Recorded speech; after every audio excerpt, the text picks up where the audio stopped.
હવે આપણે જુઓ 1 થી ને 100 એકડા એને આપણે કઈ રીતે લખાવી શકીએ તો એની વસ્તુ આપણે જોવાની છે. જો અહીંથી શું લખ્યું છે આપણે 1 2 3 4 5 6 7 8 9 10 તો આપણી પાસે છે જુઓ 1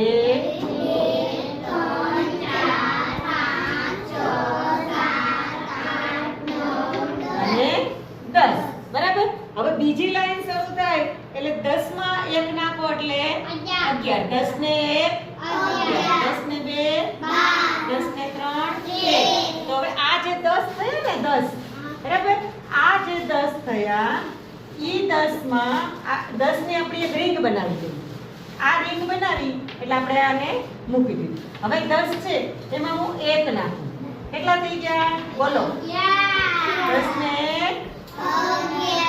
11. તો જે 11 થયા ને પછી 10 માં હું 2 નાખું તો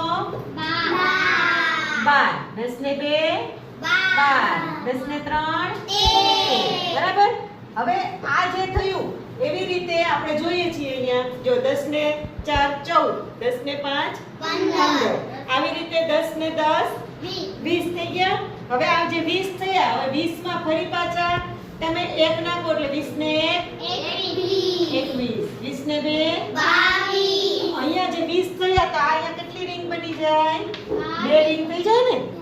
આ 2 રિંગ થઈ ગઈ બરાબર છે. હવે બીજું આપણે જોઈએ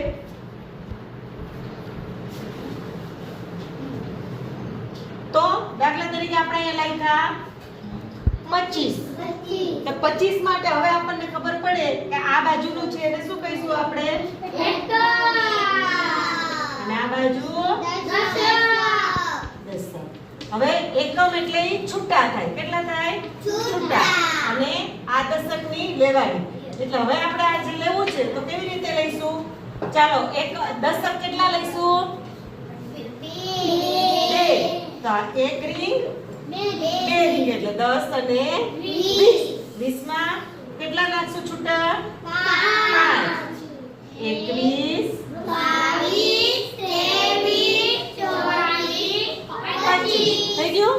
તો આ રીતે આપણે 25 થાય. નીતિબેન આ છે 36. 36 માં એક અંક કયો? અંક કયો છે? 6. અને દશક 3 બરાબર. તો કેટલા 10 લેવાના? 3 10. અને છૂટા કેટલા લઈશું? 6. ચાલો જોઈએ આમાંથી કરો જોઈએ. 20 બોલતા જાઓ. 30 31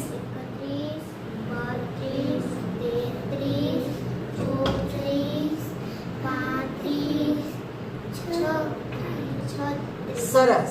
ચાલો જોઈએ ધાર્મિકભાઈ.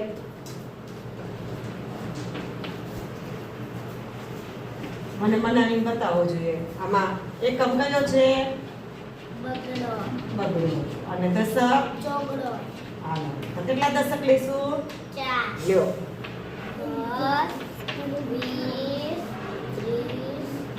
40. અને છૂટા કેટલા લઈશું? 42. 2 છૂટા લીધા બરાબર. તો ચોકડે બગડે 42. આ 2 દશક છે. આ રેવા દે કઈ વાંધો.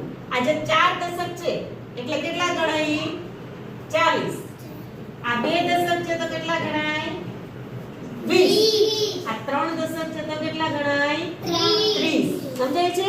તો આ રીતે તમારે એને સમજવાનું છે. હવે તમારી ચોપડીમાં જે ચોકઠા આપ્યા છે એને ગણી અને તમે તમારી નોટમાં એ અંકને લખો. ચાલો અહીંયાથી આપણે એક કરતા જઈએ છીએ બરાબર.